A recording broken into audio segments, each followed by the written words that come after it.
తెలివైన తీర్పు. చెన్నపట్నం అనే ఊరిలో సత్యనారాయణ అనే ఊరి పెద్ద ఉండేవాడు.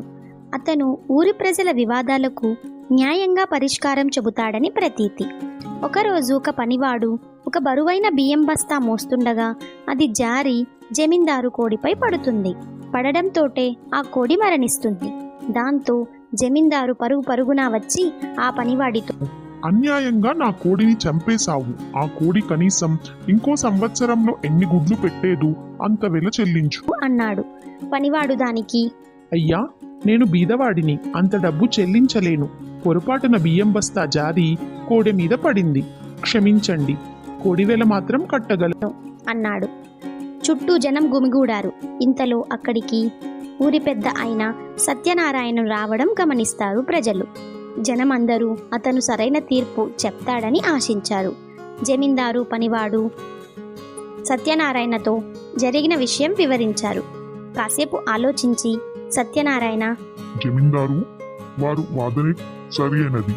పనివాడు అతడికి కోడి వెల, సంవత్సరం అంతా పెట్టబోయే గుడ్ల వెల మొత్తం కలిపి 100 రూపాయలు చెల్లించవలసిందే అని తీర్పు చెప్పాడు. అది విని అక్కడున్న వారంతా ఆశ్చర్యపోయారు. వారికి అతని తీర్పు అన్యాయంగా అనిపించింది. పనివాడు ఎంతో నిరాశపడ్డాడు. సత్యనారాయణ, నా తీర్పు ఇంకా ముగించలేదు అని కొనసాగించాడు. జమీందారుతో, కోడి గుడ్లు పెట్టాలంటే నువ్వు దానికి ధాన్యం పెట్టాలిగా. మరి ఒక సంవత్సరంలో నీ కోడి ఎంత ధాన్యం తినేది అని అడిగాడు. 2 బస్తాలు స్వామి అన్నాడు జమీందారు. అయితే ఆ 2 బస్తాల ధాన్యం వెలను నువ్వు వాడికివ్వు అంటాడు.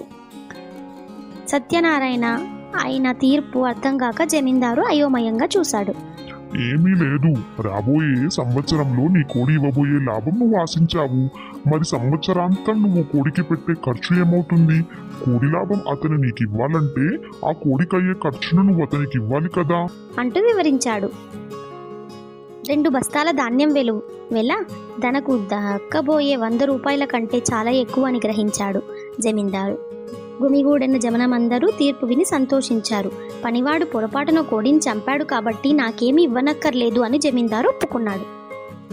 ఈ కథ మనకు న్యాయం గురించి ఒక గొప్ప పాఠం నేర్పిస్తుంది. న్యాయంగా ప్రవర్తించడం వల్ల సమాజంలో గౌరవం మరియు మన్నన లభిస్తాయి.